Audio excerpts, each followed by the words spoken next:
Bonsoir. Alors moi, je vais vous parler de réchauffement climatique et de comptabilité. Ouais, je vois du rêve là dans vos yeux. En même temps, je vous comprends parce que moi aussi, quand j'étais petite, je rêvais de faire de la compta, d'avoir ma propre calculette et d'intégrer le réchauffement climatique dans la comptabilité des entreprises. Non? Ok. Le lien entre les deux est peut-être pas évident, mais vous allez comprendre. Premier problème. D'après Evelyne Delia et accessoirement les climatologues, si on continue comme ça, 45 degrés, ce sera une température de saison en 2050. En gros, notre maison brûle et la comptabilité regarde ailleurs. Et ça, mesdames et messieurs, ça a toute son importance. Parce qu'elle regarde quoi? Elle regarde tout ce qui fait l'activité de l'entreprise, la rémunération des actionnaires, le niveau des salaires, les matières premières. Et là, il y a un truc très fort avec la compta, c'est que simplement, en regardant, elle rend important. Ce que la comptabilité décide de montrer devient instantanément une source de préoccupation que l'on suit, que l'on classe, bref, qui compte.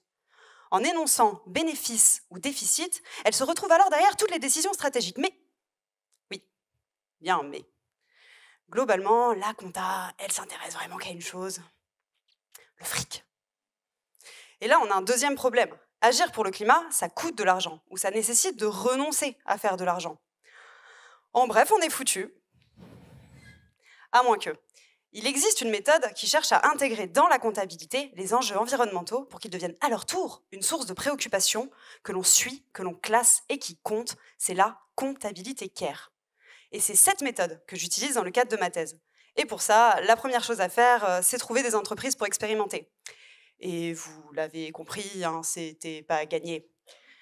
Coucou, ça vous dirait qu'on limite vos émissions de gaz à effet de serre et qu'on définisse des actions concrètes pour ça? Le plan ensuite, c'est qu'on fasse une petite estimation de combien ça va vous coûter, et puis encore mieux qu'à la fin on suive le remboursement de cette dette dans vos comptes et que ça devienne genre aussi important que de rembourser votre prêt bancaire. Ben ça a marché.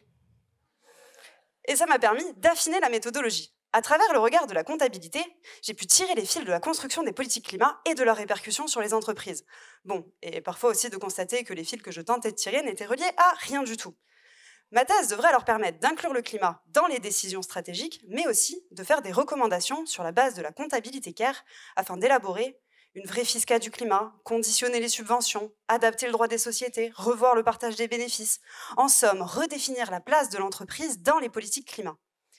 Tout ça m'amène alors à conclure que, comme moi au départ, probablement comme vous 3 minutes en arrière, les économistes auraient tort de considérer la comptabilité comme un truc ennuyeux, technique et poussiéreux, parce que demain, c'est peut-être elle qui changera le monde.